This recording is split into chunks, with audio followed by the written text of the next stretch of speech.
बिस्मिल्लाहिर्रहमानिर्रहीम अस्सलाम वालेकुम नाजरीन, मैं जी साकी हूँ चश्मे साकी के साथ। आज 24 दिसंबर 2024 का दिन है और दिन के 3 बजने वाले हैं। तमाम दरियाओं और मौसम के हवाले से आपको अपडेट कर देता हूँ। नाजरीन, जैसा कि कल मैंने आपको बताया था कि पैचेस की सूरत में जो स्मोक थी या फॉग थी, वो अब जो है उसमें तेजी आ रही है। और कल भी मैंने आपको बताया था कि अपर पंजाब, वस्ती पंजाब में तो थी, लेकिन जनूबी पंजाब के मुख्तलिफ इलाकों में टुकड़ों की सूरत में थी। लेकिन आज जब सुबह हुई तो उसमें रात गए शदीद किस्म की डेंस स्मोक थी। उसमें काफी तेजी आ चुकी थी, गहरी धुंध थी, घनी थी, जिसमें ताहद नजर देखना खासा मुश्किल हो रहा था। तो मतलब सुबह के औकात में बिल्कुल यहाँ पे शदीद किस्म की धुंध थी। जनूबी पंजाब की हम बात करते हैं, यानी पंजाब भर के अगर हम बात करें तो ये धुंध छाई हुई थी। दिन 1-1:30 बजे के करीब जो है वो कुछ सूरज निकला। अब जबकि मैं इस वक्त खड़ा हूं तो मेरे अकब में कुछ साया भी नमदार हो रहा है, नजर आ रहा है, और इधर सामने सूरज भी चमक रहा है, लेकिन वो पूरी आबोताब से नहीं है। तो ये जो सिलसिला है ये लग रहा है कि जिस तरह से पाकिस्तान मेट्रोलॉजिकल डिपार्टमेंट बता रहा है कि ये सिलसिला जारी रहेगा। जब थोड़ी शिद्दत में कमी आएगी तो उसके बाद सूरज निकल आएगा, लेकिन सुबह के औकात में और रात के या शाम होते ही इसमें फिर से तेजी आ जाएगी। और मोटरवेज भी बंद की जा रही हैं।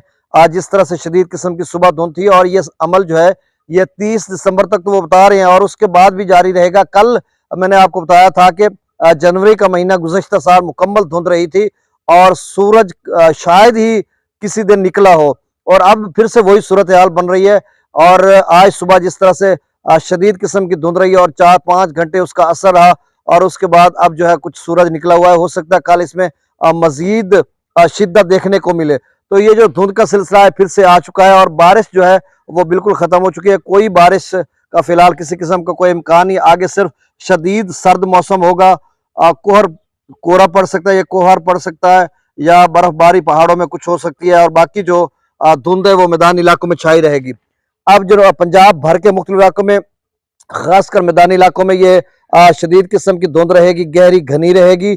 और इसके साथ जो सिंध है, सिंध के सिर्फ जो अपर एरियाज है, अपर सिंध, उसमें रहेगी, या कुछ जो शहीद बेनजीराबाद, सक्खर, कशमोर और खैरपुर, इन इलाकों में सुबह या शाम या रात गए कुछ धुंध रहेगी। बाकी इलाकों में मौसम सर्द रहेगा और खुला रहेगा, ओपन रहेगा, कोई बारिश कोई धुंध नहीं है। बलूचिस्तान में भी शदीद धुंध तो अपना सॉरी धुंध नहीं होगी, मतलब ठंडा मौसम, सर्द रहेगा, ठंडा रहेगा, और पहाड़ी इलाकों में कुछ अबरालूद मौसम रहेगा।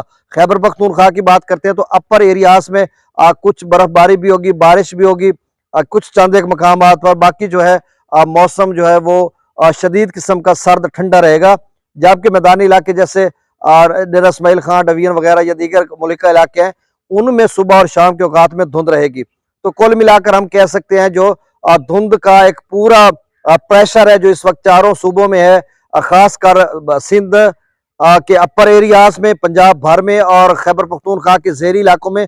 बाकी बलूचिस्तान या ज़ेरी सिंध या साहिली सिंध, वहाँ पे मौसम खुला रहेगा, कोई धुंध कुछ भी नहीं है, और बारिश का कोई इम्कान नहीं है फिलहाल। तो अब दरिया सतलुज में गंडा सिंगवाल पर 0 क्यूसेक, सुलेमान की पर 828, इस्लाम पर 0, रावी में जस्सर पर 1566, शादरा पर 821, बल्लो की पर 2305 और सिदनई बराज पर 0 क्यूसेक। दरिया चनाब में मराला पर 1700 क्यूसेक, खानकी पर 0, कादराबाद पर 0, त्रिमु बराज पर 0 और पांचनाथ पर भी 0 क्यूसेक है। दरिया जिला में मंगला डैम से खासा अखराज में कमी कर दी गई है। पहले 25,000 क्यूसेक कल था, आज 4,000 क्यूसेक सिर्फ मंगला डैम से सिर्फ 4,000 क्यूसेक अखराज किया जा रहा है। रसूलपुर से अखराज नहीं हो रहा। वो नहरों की बंदिश का जो स्केजुअल शेड्यूल आया हुआ है, शायद उसी के पेश नजर नहरें बंद की जा रही है, राब्ता नहरें भी और दीगर भी। सिंध की बात करते हैं तो स्कर्दो पर 7400, पी ब्रिज पर 13,300, बिशां पर 21,100, त्रिबेला डैम से जो खराज किया जा रहा है वो 18,000 क्यूसेक, काबुल दरिया में 11,500, कालाबाग पर 36,841, चश्मा पर 33,000, तौसा बराज पर 26,000, गुड्डू पर 22,000, सक्कर पर 1100 और कोटरी पर 660 क्यूसेक अखराज हो रहा है। तो नाज़रीन, ये ताज़ा तरीन डाटा था, बहुत शुक्रिया। बाकी जो धुंध है उसमें कमी देखने को बहुत कम चांसेस हैं, अब मजीद बढ़ती रहेगी। बहुत शुक्रिया, अल्लाह हाफिज।